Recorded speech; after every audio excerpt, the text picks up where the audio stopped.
আজকের এই সাংবাদিক সম্মেলনটা সরকারকে ক্রিটিসাইজ করার জন্য, সরকারের কাছে কিছু জিনিস উত্থাপন করা যাতে সরকার অ্যাক্ট করে, কাজ করে। আজকে যে কথাগুলো বলবো আপনারা নিশ্চয়ই এসএন বিধানসভার ভেতরেও ছিলেন, দয়া করে আপনারা গত বন্যার পর অ্যাসেম্বলির মধ্যে কংগ্রেস দলের তরফ থেকে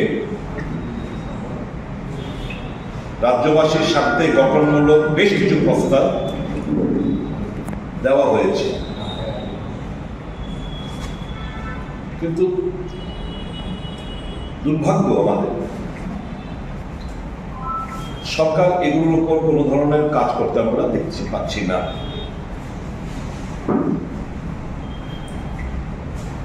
আশিসবাবু যে কথাগুলো বলেছেন আমি পুনরাবৃত্তি করতে চাই না।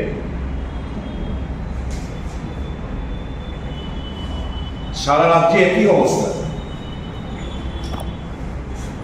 বৃষ্টি হলেই শহরগুলো গ্রামগুলো জলমগ্ন, বিশেষ করে আগরতলা শহর। এটা নতুন কোনো সমস্যা নয়।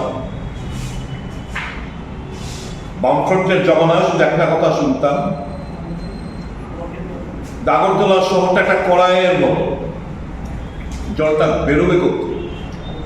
মানিক সরকার মানিকদের এই কথাগুলো আমাদের বিধানসভার ভেতরে বাইরে শোনাতেন তাদের ব্যর্থতা আড়াল করার জন্য। সরকার বদল হলো, প্রতিশ্রুতি ছিল আগরতলা শহর কোন অবস্থাতে জলমগ্ন না হয় তার ব্যবস্থাপনা ওনারা করবে।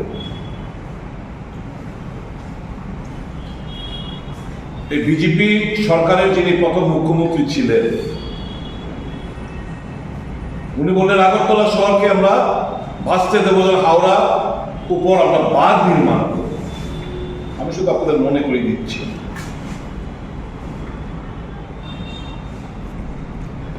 এই কথাটা কেন আমি এখানে বলার চেষ্টা করছি। এই কথাটা একজন ব্যক্তি বিশেষ ওনার চেয়ার থেকে বলা হয়েছে। এই কথাটার পেছনে কোনো সাইন্টিফিক কোনো চিন্তা ভাবনা ছিল না।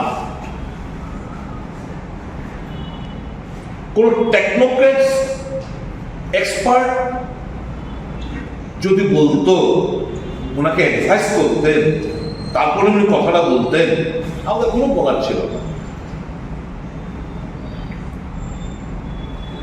পত্রিকার শিরোনাম ছিল হাওড়া নদীর উপর বাঁধ নির্মাণের প্রেক্ষিতে আগরতলা শহর জলমগ্ন হবে না। হলো না। প্রধানমন্ত্রী, কেন্দ্রীয় সরকার আমাদের স্মার্ট সিটি প্রকল্পে অর্থ প্রদান করেছে। এখানে টাটা একটা সংস্থাকে কনসালটেন্সি হিসাবে স্মার্ট সিটি জন্য এই জল নিষ্কাশনী ব্যাপারে ওনাদের দায়িত্ব সঁপেছেন। ওনারা ক্যাচমেন্ট এরিয়ার কথা নিজের এখন বলা হচ্ছে, শুনতে পাচ্ছি 31 তারিখ 200 mm বৃষ্টি হয়েছে। হ্যাঁ, হয়েছে।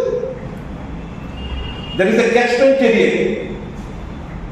এটার উপর ডিজাইন করে টাটা কনসালটেন্সি এই যে বৃষ্টি 1 ঘন্টা 2 ঘন্টা সমানে বৃষ্টি হলে কত জল, 200 mm মিনস আনুমানিক 8 ইঞ্চি,